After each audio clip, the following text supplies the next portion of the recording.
یہ مرحلہ ہر انسان کو پیش آنے والا ہے کہ مرنے کے بعد جب دفن کر کے اس کے رشتہ دار دوست احباب ہاتھ جھاڑ کے نکل جاتے ہیں، پیٹھ پھیر کے چل دیتے ہیں، اس سے پوچھنے والے آتے ہیں اللہ کی طرف سے دو فرشتے آتے ہیں جن کا بعض روایت میں اور حسن روایت ہے منکر اور نکیر ان کا نام ہے، مسند احمد کی روایت میں ہے، اور یہ دو فرشتے ہیں،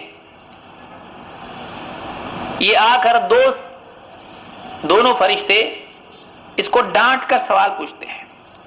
سوال بہت اکرام سے نہیں پوچھا جاتا ہے، ایسے انداز میں پوچھا جاتا ہے کہ جواب دینے والا گڑبڑا جائے۔ بہت ساری روایت اس سلسلے میں میرے سامنے تھی، میں نے کچھ روایت اس میں سے چنی ہیں بھی قابل قبول ہیں اور جس میں بات پوری سامنے آ جاتی ہے۔ آج کی اس گفتگو میں ہم انہی سوالات پر غور کرتے ہیں، اس کے بعد اس کے تقاضوں کو دیکھتے ہیں کہ ہم اپنی زندگی میں اس کو کیسے اپلائی کریں۔ ایک روایت ابن ابی عاصم نے اپنی کتاب السنہ میں ذکر کی ہے۔ امام ابن ابی عاصم ایک محدث گزرے ہیں، ان کی کتاب ہے السنہ جس کی تخریج شیخ الالبانی نے ظلال الجنہ کے نام سے لکھی ہے، جس میں حدیثوں کی تصحیح و تضعیف کی ہے۔ اس کتاب میں ایک حدیث ہے، اللہ کے نبی صلی اللہ علیہ وسلم فرماتے ہیں اذا دخل المؤمن قبرہ، جب مومن اپنی قبر میں داخل ہو جاتا ہے، اس کو قبر میں رکھا جاتا ہے، فأتاه ملکان، اس کے پاس دو فرشتے آتے ہیں، فانتحراہ، اس کو ڈانٹ کے اٹھاتے ہیں۔ یہ پہلا مرحلہ ہوتا ہے اور ہر ایک کے ساتھ ایسا ہوتا ہے، بہت اکرام سے بات نہیں کرتے ہیں، نرمی سے بات نہیں کرتے ہیں، جھٹک کے اٹھاتے ہیں اس کو کہ واقعی اندر ایمان ہے، واقعی تیاری کر کے آیا تو ڈر کے بھولے گا نہیں۔ کتنے لوگ ہیں سورۃ الفاتحہ یاد ہوتی ہے، والعصر یاد ہوتی ہے، قل هو اللہ احد سورت یاد ہوتی ہے، آپ اس کو اکیلے میں پڑھنے کے لیے کہیں پڑھے گا، لوگوں کے سامنے یا امامت کے لیے بڑھا دے بھول جائے گا۔ ڈر کے اندر آدمی سالوں کی یاد کی ہوئی چیزیں بھول جاتا ہے، ڈر کی وجہ سے سالوں کی چیز یاد کی ہوئی بچپن سے پڑھتا آیا ہے، یاد بھی نہیں کب یاد کیا تھا، اتنا پرانا ہے، لیکن لوگوں کے بیچ میں ڈر جاتا ہے۔ آپ بتائیے فرشتوں سے کتنا ڈرے گا، فانتحراہ، فرشتوں کا وجود ہی کتنا بھیانک ہے، اور وہ کیسی وحشت ہوگی، اندھیرے کے اندر قبر میں پڑا ہوا ہے اور کوئی پوچھنے والا نہیں، سارے رشتے دار ساتھ چھوڑ کے چلے گئے، اکیلا پڑا ہوا ہے اپنی قبر کے اندر، اور وہ پیٹ پھیر کے جاتے بھی نہیں ہیں، یہ تو ان کی جو جوتیاں ہیں ان کی چلنے کی آواز سنتا ہے، جا رہے ہیں آپ سوچئے کسی کو کوئی بند کر کے چلا جائے اور اس کو معلوم ہو اب دوسرا کوئی آنے والا ہے جو بہت بھیانک ہے، کتنا ڈرے گا۔ ان کے جانے کی آواز بھی اس کے لیے ڈراؤنی ہوگی کہ اب اکیلا رہ گیا، اب کوئی نہیں میرے ساتھ میں۔ فانتحراہ، اس کو ڈانٹتے ہیں، ڈانٹ کے جو ہے سخت الفاظ میں بات کرتے ہیں۔ علماء نے کہا سختی سے اس لیے کہ صحیح جواب دیں، صحیح جواب دیں، واقعی اندر رچا بسا ہوا ایمان تو ڈانٹو یا پیار محبت سے بولو، بات تو وہی کرے گا۔ سختی سے پوچھا جاتا ہے، فانتحراہ فیقوم یحب کما یحب النائم، آپ فرماتے ہیں وہ اٹھ جاتا ہے اس طرح سے، ہڑبڑا کے اٹھتا ہے جیسے سونے والے کو اچانک جگایا جائے، آپ کوئی سویا ہوا آدمی اس کو جلدی سے ہلا دیں، وہ گھبرا کے اٹھے گا، کیا ہوا؟ قبر میں جو رکھا جاتا ہے وہ ہڑبڑا جاتا ہے کہ کیا ہو رہا ہے۔ دونوں فرشتے اس سے پوچھتے ہیں، فیسألانہ، اس سے دونوں فرشتے ایک ساتھ پوچھتے ہیں، ایک پوچھے تو آدمی جواب دے، ایک ساتھ دونوں پوچھتے ہیں اس سے، فیسألانہ من ربک ما دین وما دینک ومن نبیک، تین سوالات اس سے پوچھے جاتے ہیں۔ بعض لوگ کہتے ہیں یہ حدیثوں میں نہیں ہے، یہ حدیث میں ہیں، اور صحیح روایتوں میں سنن ابی داؤد میں ہے، اسی طرح سے مسلم میں بھی ہے، اختصار سے ہے، اسی طرح سے مسند احمد میں بھی ہے، اور بہت ساری اور کتابوں میں بھی حدیث موجود ہے، طبرانی میں ہے، اور اس طرح سے اور کئی کتابوں میں یہ روایت اس طرح سے مختلف الفاظ میں موجود ہے۔ براء ابن عازب سے بھی ہے اور جابر رضی اللہ تعالیٰ سے بھی ہے۔ اس سے پوچھتے ہیں من ربک وما دینک ومن نبیک، تیرا رب کون، تیرا دین کیا تھا، تیرے نبی کون ہے، تین سوال اس سے پوچھتے ہیں۔ فیقول اللہ ربی، جواب میں کہتا ہے اللہ میرا رب ہے، اللہ میرا رب ہے، والاسلام دینی، اور اسلام میرا دین ہے، ومحمد النبی، اور محمد صلی اللہ علیہ وسلم میرے نبی ہیں. صاف الفاظ میں جواب دیتا ہے. اس کے بعد وہ کیا کہتے ہیں؟ فَيَقُولَانِ لَهُ، اس سے دونوں کہتے ہیں صدقت، صدقت، سچ کہا تو نے، كَذَلِكَ كُنْتَ، تو ایسا ہی تھا دنیا میں. یعنی اب تو جواب دے رہا ہے واقعی دنیا میں بھی تو ایسا ہی تھا کہ تو نے اللہ کو اپنا رب بنایا تھا، اسلام کو اپنا دین بنا رکھا تھا، اور محمد رسول اللہ صلی اللہ علیہ وسلم کو اپنا نبی تسلیم کرتا تھا. كَذَلِكَ كُنْتَ، تو ایسا ہی تھا. فَيُقَال، اس سے کہا جاتا ہے، یعنی فرشتوں سے کہا جاتا ہے، افرشوہ من الجنہ، افرشوہ من الجنہ. اس کے لیے یہ جو جواب دے دیا پاس ہو گیا. یہ 3 سوالات ہیں اور 3 بنیادی سوال ہیں زندگی کے. 3 سوالات کے جواب دے دیے اس نے، جلدی جلدی پوچھ لیا، جلدی جلدی جواب دے دیا.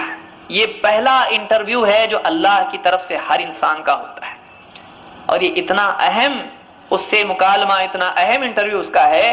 اس میں جو فیل ہو گیا آگے فیل ہونے والا ہے، اس میں جو پاس ہو گیا آگے کی ساری منزلیں اس کے لیے آسان ہیں. اسی لیے عثمان ابن عفان رضی اللہ تعالیٰ عنہ قبر پر رویا کرتے تھے، قبر کا تذکرے پہ رویا کرتے تھے. اور ان سے پوچھا گیا آپ اتنا کیوں روتے ہو؟ جنت جہنم کا تذکرہ آتا ہے، آپ اتنا زیادہ آپ کو احساس نہیں ہوتا، اتنا روتے نہیں ہو آپ، لیکن قبر کا تذکرہ، قبر کے بارے میں جب بات چھڑتی ہے تو آپ رونے لگ جاتے ہو. کیا بات ہے؟ انہوں نے کہا کہ قبر آخرت کی منزلوں میں سب سے پہلی منزل ہے، جو اس سے نجات پا گیا آگے کی ساری منزلیں اس کے لیے آسان ہیں، لیکن جو یہاں پر فیل ہو گیا، اس میں پھنس گیا، آگے کی ساری منزلیں اس کے لیے مشکل ہیں. اور میں نے اللہ کے نبی صلی اللہ علیہ وسلم سے سنا، آپ فرماتے تھے میں نے کوئی منظر قبر سے زیادہ بھیانک نہیں دیکھا ہے. اس سے کہتے ہیں، ان فرشتوں کو کہا جاتا ہے افرشوہ من الجنہ. 3 جواب دے دیے اس نے، میرا رب اللہ ہے، میرا دین اسلام ہے، اور میرے نبی محمد صلی اللہ علیہ وسلم. کتنا اندر بسا کے رکھا ہوگا تب تو نکل رہا ہے. فرشتے پوچھ رہے، نکل رہا ہے زبان سے. واقعی وہ فرشتے کہہ رہے ہیں كَذَلِكَ كُنْتَ، صدقت، سچ بولتا ہے، ایسا ہی تھا اس کا حال، جھوٹے طور پر نہیں بول رہا ہے. اور اللہ کی طرف سے حکم دیا جاتا ہے افرشوہ من الجنہ، اس کے جنت، اس کے لیے اس کی قبر میں جنت کا بچھونا بچھا دو. افرشوہ من الجنہ وَأَلْبِسُوهُ مِنَ الْجَنَّةِ، اور اس کے لیے جنت کا لباس اس کو پہنا دو. آپ بتائیے کیا لباس ہے اس کا؟ سارے کپڑے اچھے اچھے نکال لیے تھے لوگوں نے، رشتہ داروں نے نکالے تھے، اور اس کو کفن میں لپیٹ کر اس کو زمین میں چھوڑ دیا تھا. زمین میں کچھ بچھایا بھی نہیں اس کے لیے. زندگی میں سوتا تھا، اچھے اچھے پلنگ، اچھی اچھی گادی، تکیا، اس سے سر دکھتا، اس سے نہیں دکھتا. کوئی تکیا رکھا نہیں رکھا، کوئی بستر رکھا، چٹائی کچھ تو ڈالا، کچھ بھی نہیں ہے ہی نہیں قاعدہ اس کے لیے قاعدہ نہیں ہے. اس لیے کہ جس کو اللہ کی طرف سے نہیں ملے اس کو نہیں دیا جائے گا. اللہ کی طرف سے آئے گا اگر ایمان والا ہے تو، نہیں ہے اگر منافق تھا اس کو دفن کیا گیا، کافر تھا دفن کیا گیا، اس کو ملنے والا نہیں ہے. اس کے لیے تو مشکل معاملہ شروع ہونے والا ہے. افرشوہ من الجنہ، اس کے لیے جنت کا بچھونا بچھاؤ، فرشتوں سے کہا جاتا ہے.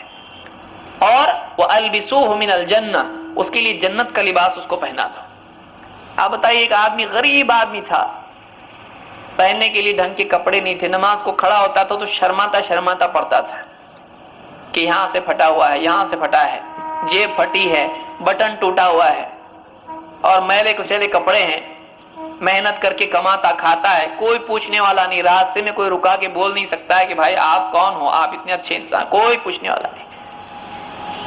غریب آدمی گھر پہ لیٹتا تھا، سونے کے لیے فٹ پاتھ پہ کوئی سو رہا ہے، سونے کے لیے جگہ صحیح نہیں ہے، گھر میں لیٹنے کے لیے جگہ صحیح نہیں ہے، کہیں کونے میں دبک کے سو جاتا ہے، اس لیے کہ گھر اتنا چھوٹا ہے، بیوی بچے رشتہ دار کتنے لوگ ہیں گھر میں، سونے کو بھی ڈھنگ کی جگہ نہیں ہے، کبھی اوڑھنے کے لیے ہے، کبھی بچھونے کے لیے نہیں ہے. ایسا غریب آدمی گیا ہے قبر میں، لیکن ان 3 سوالوں کے جوابات اس نے صحیح دیے ہیں. یہ 3 سوال اس کی زندگی میں اس پہ عمل تھا. اس نے اپنی زندگی میں اللہ کو رب بنایا تھا، وہ اللہ کے سوا کسی اور سے مانگتا نہیں تھا. اللہ ربی، میرا رب تو اللہ ہے، اور کسی کو سوال ہی پیدا نہیں ہوتا ہے. اللہ کے سوا کسی کو رب بنایا ہی نہیں ہے. اپنی تمام حاجات میں اللہ کے سوا کسی اور کی طرف متوجہ نہیں ہوتا تھا. چاہے بیماری ہو، چاہے رزق کا مسئلہ ہو، چاہے اولاد کا مسئلہ ہو، چاہے دنیا میں خوف کے معاملات ہوں، چاہے کوئی اور معاملات ہوں، بارش کا مسئلہ ہو، تجارت کا مسئلہ ہو، ہر مسئلے میں اللہ کی طرف متوجہ ہوتا تھا، اللہ سے مانگتا تھا، اللہ کو رب بنایا تھا. زندگی میں خواہشات پر نہیں چلتا تھا، منمانی نہیں کرتا تھا، آزاد زندگی نہیں گزارتا تھا. اسلام کو اپنا دین اس نے بنا رکھا تھا، اسلام کا پابند تھا، سماج کا پابند نہیں تھا، باپ دادا کا پابند نہیں تھا. اس کے نزدیک قاعدہ اگر زندگی کا تھا جس پر زندگی کی بنیاد رکھی جائے، اسلام اس کے لیے تھا. جو اسلام میں ہے وہ زندگی میں ہے، جو اسلام میں نہیں ہے کرنا نہیں ہے. ایسا تھا، غریب آدمی تھا. محمد صلی اللہ علیہ وسلم کو اپنی زندگی میں تمام شخصیات سے زیادہ اس نے عظمت کا مقام دے رکھا تھا. جس کی بھی بات سنتا تھا محمد رسول اللہ صلی اللہ علیہ وسلم کی بات پر پرکھتا تھا، کسی سے متاثر نہیں ہوتا تھا، کسی کی باتوں میں نہیں آتا تھا، بلکہ اللہ کے نبی صلی اللہ علیہ وسلم کو اپنا رہنما بنا کے جیتا تھا کہ ہم کو ان کے پیچھے چلنا ہے. کسی کھلاڑی کے پیچھے نہیں بھاگتا تھا، کسی سیاست داں کے پیچھے نہیں بھاگتا تھا، کسی ایکٹر کے پیچھے ننگے بے حیا کے پیچھے نہیں بھاگتا تھا، بلکہ اس کے لیے اگر ماڈل تھا محمد الرسول اللہ صلی اللہ علیہ وسلم، جس نے اپنی زندگی میں یہ مقام اللہ کو، اللہ کے رسول کو، اللہ کے دین کو دیا تھا. غریب سے غریب آدمی ہو، جس کی نماز پڑھنے کے لیے، جنازہ دینے، اس کو اٹھانے کے لیے بھی لوگ کم پڑ گئے، ایسا بھی آدمی اگر ہے، اب اس کا معاملہ اب رائل تعلق اس سے ہو گیا ہے، اب شاہی ٹھاٹ اس کے ہو گئے ہیں. رب العالمین جو سارے بادشاہوں کا بادشاہ ہے، اور سارے بادشاہ قیامت کے دن جس کے سامنے ننگے کھڑے ہوں گے، جن کے پاس بدن کو چھپانے کے لیے کچھ نہیں ہوگا، حقیر ذرے کے مانند وہ بادشاہ ہوں گے جو ایمان نہیں لائے.